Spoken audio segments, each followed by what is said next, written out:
ये मेरा सौभाग्य है कि श्री राम जन्मभूमि तीर्थ क्षेत्र ट्रस्ट ने मुझे आमंत्रित किया, इस ऐतिहासिक पल का साक्षी बनने का अवसर दिया। मैं इसके लिए हृदयपूर्वक श्री राम जन्मभूमि तीर्थ क्षेत्र ट्रस्ट का आभार व्यक्त करता हूं।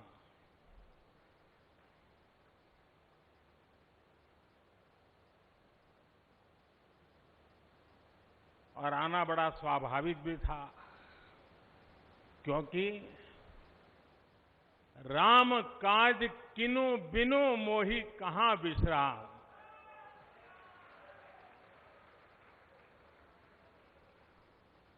भारत आज भगवान भास्कर के सानिध्य में सरयू के किनारे एक स्वर्णिम अध्याय रच रहा है। कन्याकुमारी से क्षीर भवानी तक, कोटेश्वर से कामाख्या तक, जगन्नाथ से केदारनाथ तक, सोमनाथ से काशी विश्वनाथ तक, समेत शिखर से श्रवण बेलगोला तक, बोध गया से सारनाथ तक, अमृतसर साहब से पटना साहिब तक, अंडमान से अजमेर तक, लक्षद्वीप से लेह तक, आज पूरा भारत राममय है।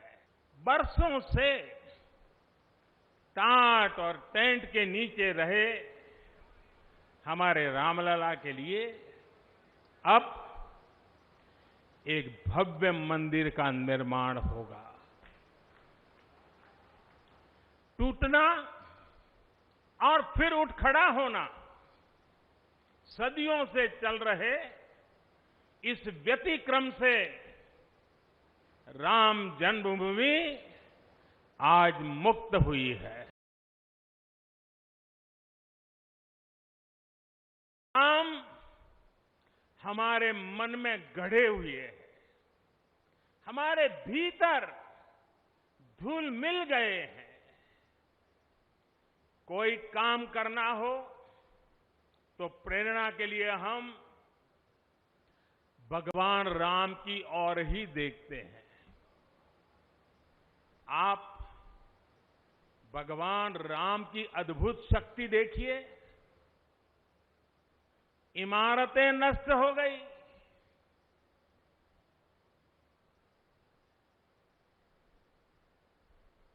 क्या कुछ नहीं हुआ?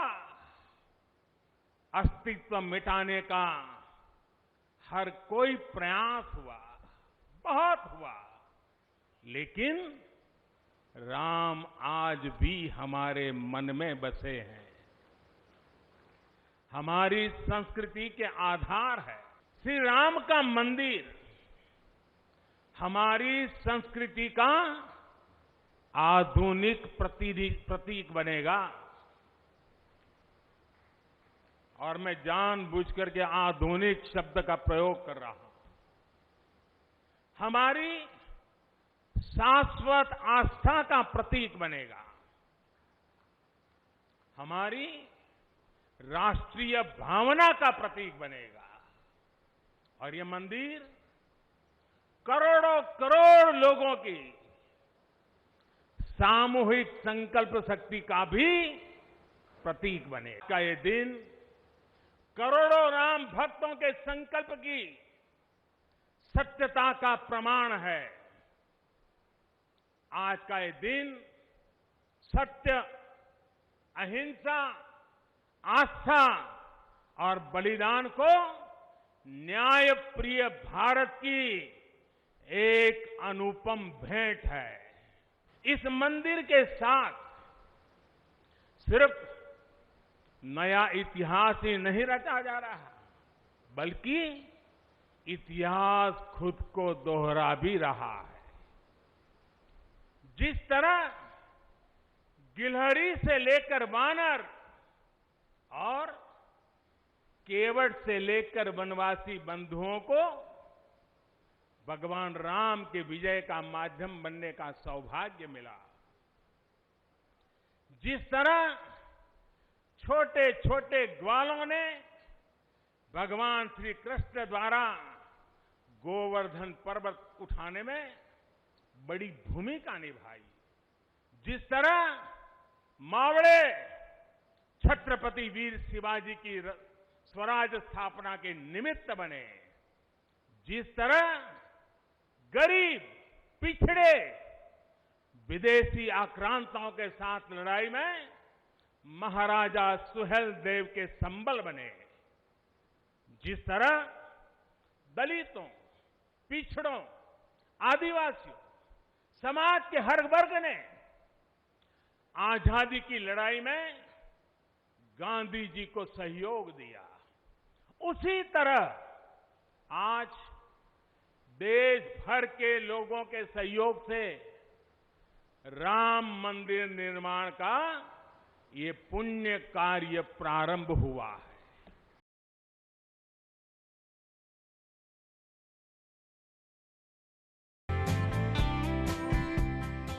500 वर्षों का एक लंबा,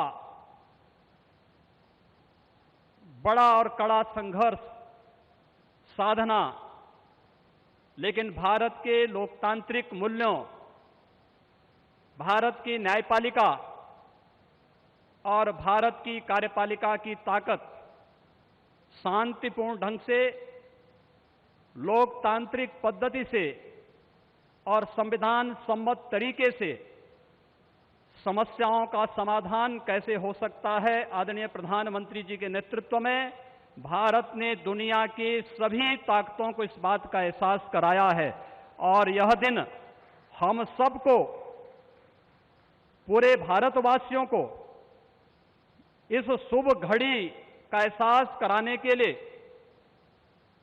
क्योंकि इस घड़ी की प्रतीक्षा में हम सब की कई पीढ़ियां चली गई।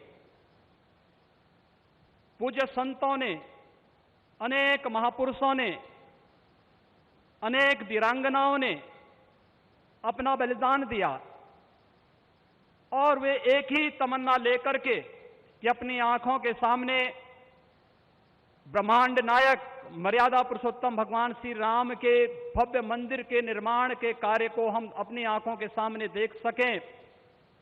लेकिन संघर्ष चलता रहा, साधना चलती रही, अनवरत ये कार्यक्रम चलते रहे, लेकिन लोकतांत्रिक मूल्यों और आदर्शों की रक्षा करते हुए संविधान सम्मत तरीके से, शांतिपूर्ण तरीके से इसका समाधान का मार्ग निकल सकता है।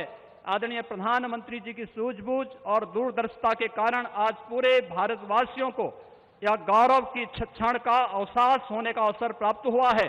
मैं इसलिए उनका आज के इस अवसर पर हृदय से अभिनंदन करता हूं, उनका हृदय से स्वागत करता हूं।